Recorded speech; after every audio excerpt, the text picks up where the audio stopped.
นิทานเรื่องกัญญากังวลกับการสอบเส็ง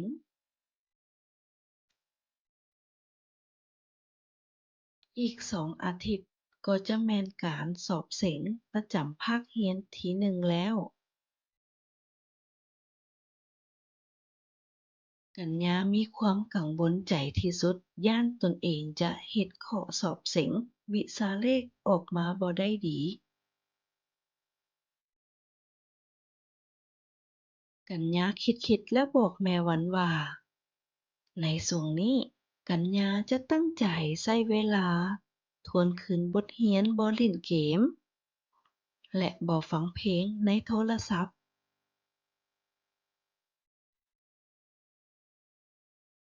มาโรงเรียนใจเพชรผู้เป็นนักเรียนเก่งที่สุดในห้องเรียนสังเกตเห็นกัญญามีสีหน้ากังวลใจจึงถามด้วยความเป็นห่วงว่ากัญญาจะเป็นหยังหลายบ่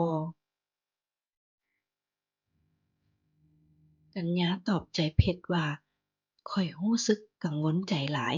และยังบ่ทันพร้อมกับการสอบเส็งข้อยย้านเส็งบ่ได้โดยเฉพาะวิชาเลข ใจเพชรเห็นใจกัญญาเป็นอย่างยิ่งจึงบอกกัญญาว่าเจ้าบ่ต้องกังวลหลายยังเหลืออีก11วันพวกเรามาตั้งใจเรียนนำกันอย่างเต็มที่จะดีกว่าอยู่โรงเรียนกัญญาตั้งใจเรียนนำใจเพชรและถามบทเรียนที่บ่เข้าใจอย่างเต็มที่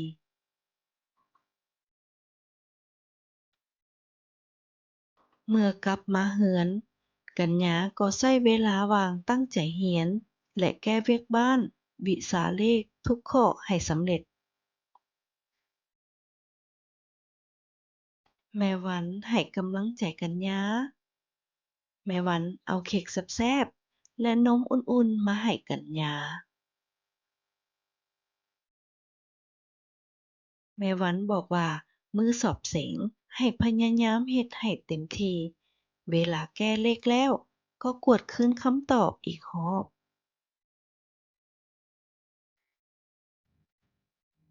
กัญญาตอบถูก17ข้อ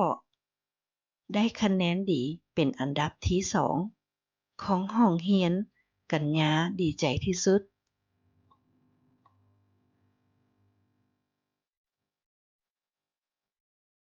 ฮอดยามพักเรียนกัญญามะนี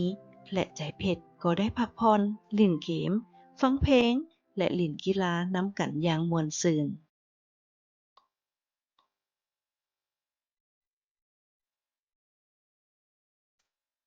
คำถาม